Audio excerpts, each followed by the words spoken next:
বন্ধুরা, ঈদের আজকে 3 দিন। গরুর গোস্ত আর খেতে ইচ্ছা হচ্ছে না। না দিও না ভর্তা। আজকে হলো ভর্তা, ডাউল, গরুর গোস্ত, মুরগির গোস্ত, আর এদিকে হলো পেঁয়াজ। এটা হলো মেন, পেঁয়াজ আর হলো লেবু। এই যে পেঁয়াজ লেবু নিয়ে নিছি, আলু ভর্তা দিয়ে খাবো আজকে। আজকে মনে হয় সবারই 2-3 দিনের মাথায় গোস্ত এত মনে হয় খেতে ইচ্ছা হবে না। সবারই আজকে ডাল দিয়েই ভাত খাবে অনেকজন, মনে হয় যত সম্ভব। নাকি তুমি কি বলো?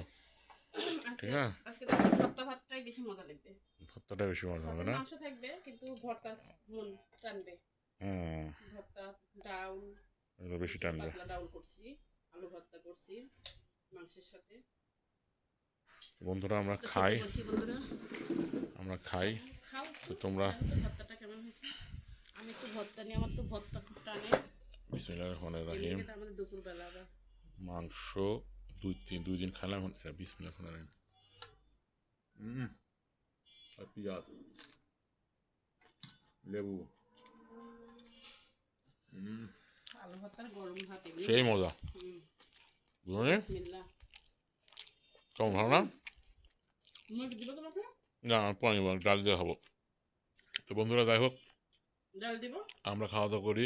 দাও ডাল দাও, আমরা খাওয়া দাওয়া করি, তোমাকে দিই। আমরা ডাল খাওয়া দাওয়া করি। তোমরা সবাই ভালো থাকো, আল্লাহ হাফেজ। মজার ডাউল। তো বন্ধুরা, আবারও ঈদের শুভেচ্ছা, ঈদ মোবারক। ঈদ মোবারক, আল্লাহ হাফেজ। আল্লাহ হাফেজ। ডাউল দিয়ে দিছি।